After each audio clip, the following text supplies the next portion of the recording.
Hello दोस्तों, कैसे हैं आप लोग। हमारी आज की कहानी का नाम है परछाई। अनु अनु उठना बेटा, कितना सोएगी। रात को देर तक जागने की क्या ज़रूरत थी। आज तेरी शादी है और तू अब तक सो रही है। रिश्तेदारों की फिर ताना मारने का बहाना मिल जाएगा कि बहुत सर चढ़ा रखा है बेटी को। अनु वर्मा नींद में ही बड़बड़ाती उठी। आप सुनते हो इसीलिए लोग सुनाते हैं। और कमरे से बाहर निकल आई।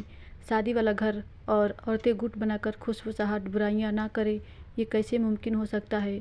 अनु ने सुना, अरे लड़की तो ठीक से खाना बनाना भी नहीं जानती, छोटी सी नौकरी करती है, घर के काम में तो हाथ भी ना लगावे है। बस गोरा रंग रूप देख लड़के वाले ने हाँ कर दी।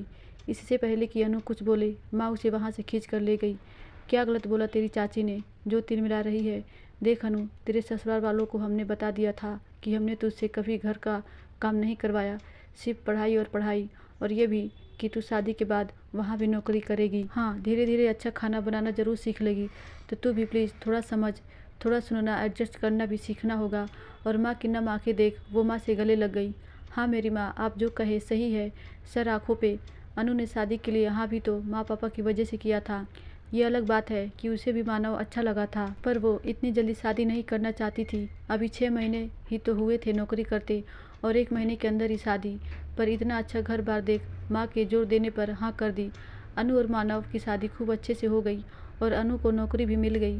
अनु और मानव दोनों साथ ही नौकरी के लिए निकल जाते और शाम को कभी साथ कभी आगे पीछे वापस आते। अनु की हमेशा कोशिश होती समय से वापस आ जाए, पर कभी काम ज़्यादा होने से देर भी हो जाती और घर पहुंचते ही सबका मुंह फुला देखती, क्योंकि सबको इंतज़ार रहता कि खाना तो बहू अनु के हाथ का मिले। अनु ने धीरे धीरे अच्छा और लगभग सब बनाना सीख लिया था। जितना हो सके घर को सजाना संवारना भी करती। उसे अच्छा लगता ये सब। वो कहते हैं ना, शादी के बाद थोड़ा बहुत बदलाव तो आ ही जाता है। आपकी प्राथमिकता भी कुछ तो शायद बदल ही जाती है। और अनु की माँ उसे प्यार से हर बात समझाती कि एडजस्ट करना पड़ता है बेटा। बात यह थी कि अनु के सास ससुर को कभी ही सही, पर अनु का ऑफिस से देर से घर आना पसंद नहीं था। और बढ़ा चढ़ा कर बात बना, किसी के शांत घर में आग लगाने वालों की कहाँ कमी है। और अनु की नौकरी को लेकर उसे अक्सर ताने सुनने को मिलते। कई बार अच्छी खासी बहस भी हो जाती और मानव ही ले देकर बात संभालता। पर अब दादा दादी बनने की नई मांग। 2 साल हो गए शादी को, हमें एक पोता या पोती दे दो। हर बात में अपनी मर्जी चलाना ठीक नहीं, ज़्यादा समय हो जाने पर मुश्किल भी आ सकती है, समझो। इधर अनु का ऑफिस में अच्छा काम देख उसका जल्दी प्रमोशन हो गया और वो मानव से एक पोस्ट ऊपर पहुंच गई। प्राइवेट कंपनी में अच्छे काम मेहनत को सराहा ही जाता है और काम भी बहुत अच्छे से कराया जाता है। पर यह बात कहीं मानव को खल गई। जब लोग अनु के काम की तारीफ करते तो उसे कुछ चुप सा जाता।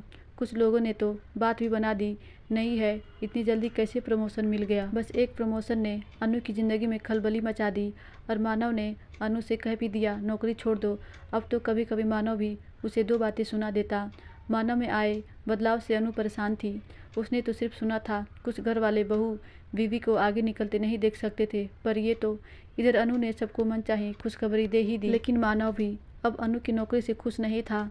5-6 महीने होते ही सासू माँ ने फरमान सुना दिया, कुछ समय 2-3 साल के लिए नौकरी से ब्रेक ले लो। और इस बार मानव भी अपनी माँ के साथ था। अनु तो जैसे बिखर ही गई। अनु ने अपनी माँ से बात की। उन्होंने अनु को समझाया, अब तुम खुद माँ बनने वाली हो, सोच समझ कर फैसला लो। नौकरी तो दोबारा भी मिल जाएगी, अगर घर बिखर गया तो हो सकता है तुम्हें फिर दोबारा इतनी अच्छी नौकरी ना मिले। तुम जो फैसला लोगी हम साथ हैं। अनु रात भर ठीक से सो नहीं पाई। वो मुँह फट अनु सही के लिए अड़ जाने वाली आज भारी सोच में थी। अनु ने सुबह जब बोला कि वो 2 साल के लिए नौकरी से ब्रेक ले रही है, पर 2 साल बाद फिर नौकरी शुरू करेगी, सब बहुत खुश हो गए। घर में रहते रहते अनु ने देखा कि दिन पर दिन सास ससुर उसे ज़्यादा प्यार मान देने लगे हैं। और मानव तो खुशी खुश, तो क्या सिर्फ अनु की नौकरी सबकी परेशानी की वजह थी। अनु ने एक प्यारी सी बिटिया को जन्म दिया, सब बहुत खुश थे। देखते देखते अनु की बेटी पिया 2 साल की हो गई। अनु को बार बार नौकरी याद आ जाती, पर यह क्या, अनु को मायके और ससुराल दोनों की खुशियों को छेड़ने का मन नहीं किया। मानव का अनु और पिया के लिए प्यार तो बस किसी की नज़र ना लगे। अनु ने महसूस किया कि वो अपनी माँ की कार्बन कॉपी बन चुकी थी, पूरी तरह से बदल गई थी, या सीने में तूफान समेट लिया था। अनु के लिए आज दोनों बात एक थी। किसी ने सामने से पूछा भी नहीं अनु इस शांति की वजह क्या है। वो तो खुश थे, नौकरी का भूत उतर गया, पर अनु का दर्द तो मानव ने भी महसूस नहीं किया। अनु ने नौकरी की फिर कभी बात ही नहीं की। आज अनु की शादी को 25 साल हो गए। एक बेटा एक बेटी के साथ वाली हैप्पी फैमिली। पिया, पिया उठ जा बेटा, जल्दी उठना, पहले ही इंटरव्यू के लिए देर से पहुंचना है क्या? मानव आवाज़ लगा रहा था। अनु देख खड़े मुस्कुरा रही थी। दादी अनु से पहले हाथ में दही चीनी की कटोरी लिए खड़ी थी। अरे मेरी पोती है, टॉपर है, नौकरी तो पक्की ही समझो। अनु पिया के लिए बहुत बहुत खुश है, पर यह सोच भी कि पिया पिया ही रहेगी या वो भी आगे चल मेरी परछाई बन जाएगी। धन्यवाद दोस्तों, आशा करती हूँ ये कहानी आपको ज़रूर अच्छी लगी होगी।